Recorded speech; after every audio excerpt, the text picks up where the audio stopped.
This is the Web 2.0 assignment module 3 reflections. After watching the videos, I feel that technology really has changed, even compared to when we were in the younger grades, such as grade school and even high school. I can see through my kids. They just know that watching a video, you tap on a button, you look at the screen, and there it is, compared to how we dealt with dial-up. There was dial-up internet, and it took forever to get in, and eventually sometimes you just gave up on watching anything, but now it's just at the fingertips of anybody, and they can get a hold of it. And there are so many different websites to monitor and watch, and the time it takes to go through all those, you just really want to be careful of what you're getting into, especially with kids. When we were in grade school, we had dictionaries, we had encyclopedias, but the only difference is that we went down to the library to do our research, or we checked those books out to go back to the classroom and do our research there. Now you just get on your computer, you type in dictionary or encyclopedia.com, and then there it is, also at your fingertips. One thing that amazed me with the lecture we listened to was he mentioned that there was 9,000 hours per day on YouTube back in 2008.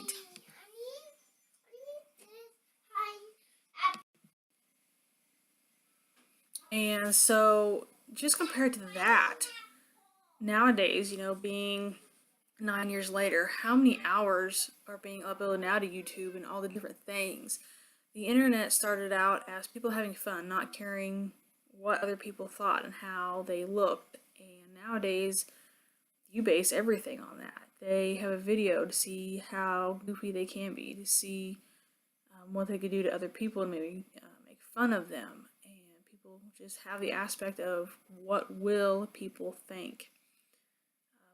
Technology today lets us connect to people that we have never been able to before, or in ways that we've never had before. Anymore, you would think talking to somebody in Australia would be so much work. Nowadays, you just get online, you find the certain websites, and you can talk to them if you feel the need to.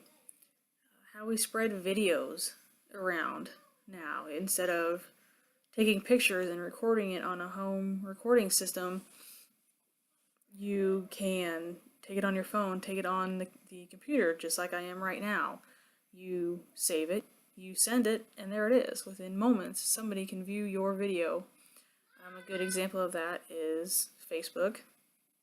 I do videos with my kids just for fun, and I put those on my profile for family to see that, live distances away from us that we don't get to see very often.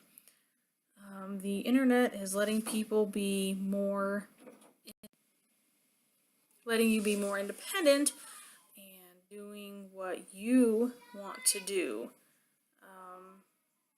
And the blogging, the reblogging, tagging people, that is more like of an, I wouldn't say attention seeker, but it just lets you get out there and let the people know what you're doing or what your thoughts are. And if they reblog it or they tag in it, how that can spread over the internet and go worldwide, even if it so bees and makes it that much popular of a post.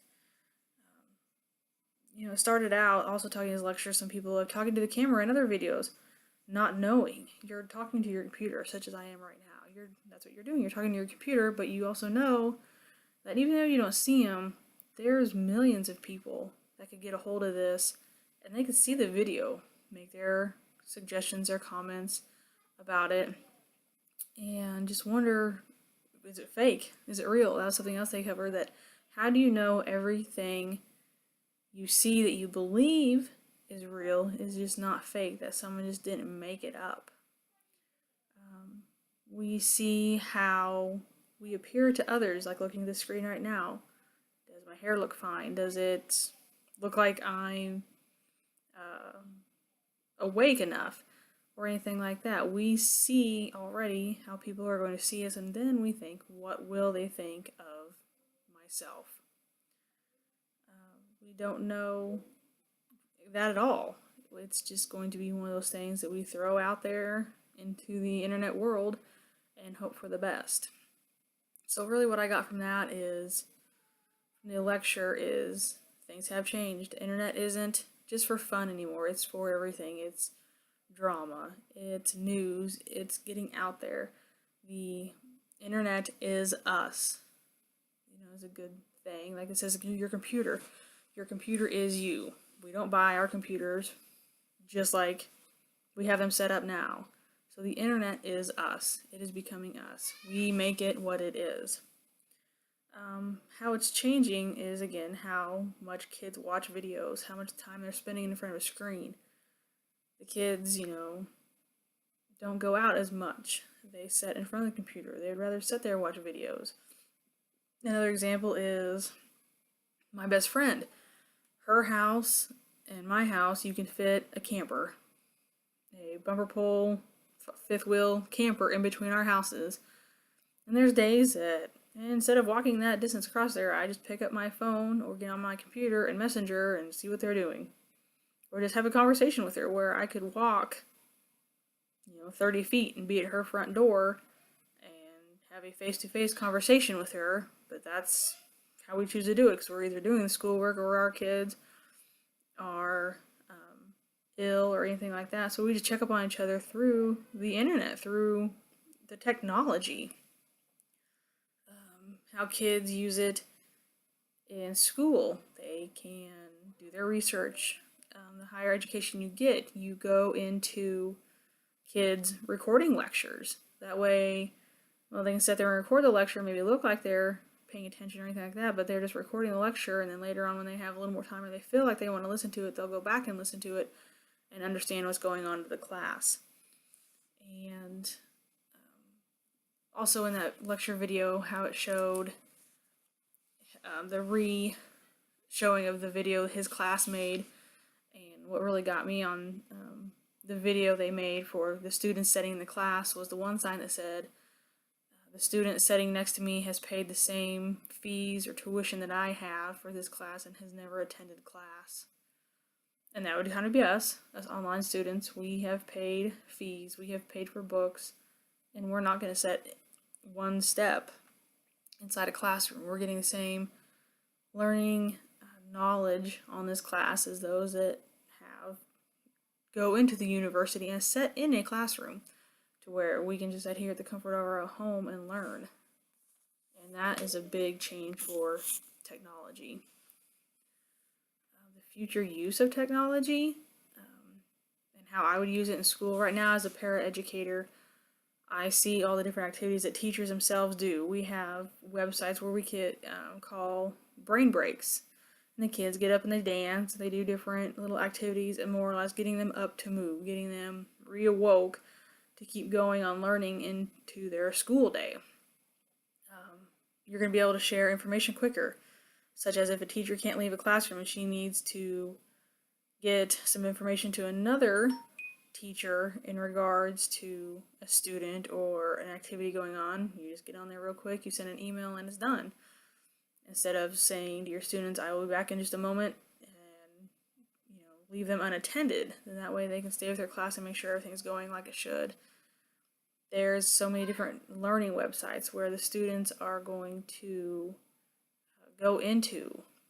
As in, I shared for my PDF, Teach My Monster to Read. I ran across that website last year, and it is a good little learning resource website that I do intend to use with students that will need that extra help, or even just giving them a boost into some learning. The social networks into the classroom, that could be a yes and no answer. Educational formats, yes, but highly monitor what the kids are doing. There obviously is an age limit of like Twitter and Facebook, but there's ways around that. I've seen it with the other kids that they know the age limit, but they have set that year they were born just right so they can get onto Facebook. But it would be something that's highly monitored. If you were to give them such accounts to use in classroom, it would be something daily to check to make sure they are staying where they're supposed to be, posting things they should or not to. So it could go either way of using social media in the classroom. classroom. Zoom, I would say Zoom would be a more appropriate where you could practice online meetings with kids or practice getting on and having the ability to meet with other kids or have them set something up with their parents at a certain time just as an activity where they could have a little meeting to let their parents know how the day is going just as a classroom project. The website I chose was the Read It one to do some posting on, and I did find that easy. You know, I had not done that yet before either, and it was easy to set up my account. I looked through the site a little while before I decided what I wanted to do, and I posted on the educational pod that I actually listened to for this assignment to that website because I felt, you know, it was worthy of being shared, that there's more people out there that if they have not seen it, they should really see it. And so it was just easy to post. You put it on there and then it showed you, said if it had already been posted somewhere on that website, you could post it again. But the better option was to go ahead and pick a different one and repost it. So that's what I did. There was 2 I watched and I posted the second one I watched. In regards to the podcast, what I did was the Rita Pearson cast of Every Kid Needs a Champion. I ran across that earlier this year, and that's an educational being of podcast, and it will make you think differently of your classroom. How she even mentioned a teacher that says, I don't get paid to do this extra stuff. I don't get paid to be their friends. You just get paid to teach them. And her comment to that teacher was, well, kids aren't going to learn from teachers that don't like them.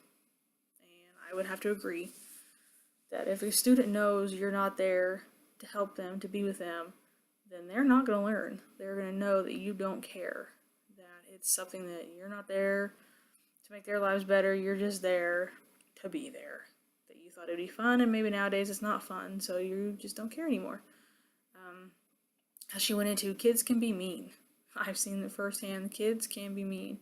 And so you've got to get through to those kids and the other kids that, you know, are all different, because not every kid learns the same. As being educators, teaching in a way to be inspirational to the students, create that bond with the students, to make them see that you do believe in them, that it's not just this teacher, so well then this teacher is going to be the same way. All teachers also are different, and you need to give the kids hope. Don't give up on them. Even she said those kids you don't like, she put it that way, that you will have students you don't like.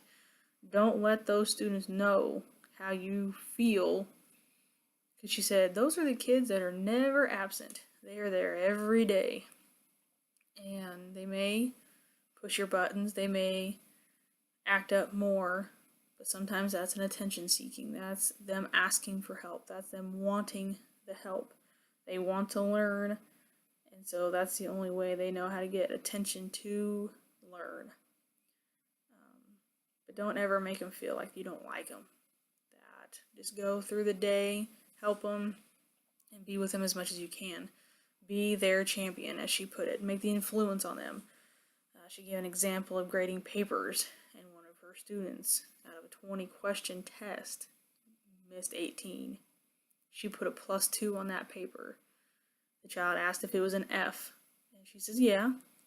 Well, then why is there a +2 and a smiley face, he asked her. She says, because it's not all that bad. You didn't miss them all. And so that made that student feel that much better, that he got a +2 knowing that he did do parts of it good. The assignment altogether, I believe, is a good learning experience for everybody. That there is more podcasts out there. There is more things to learn. There's more things to develop.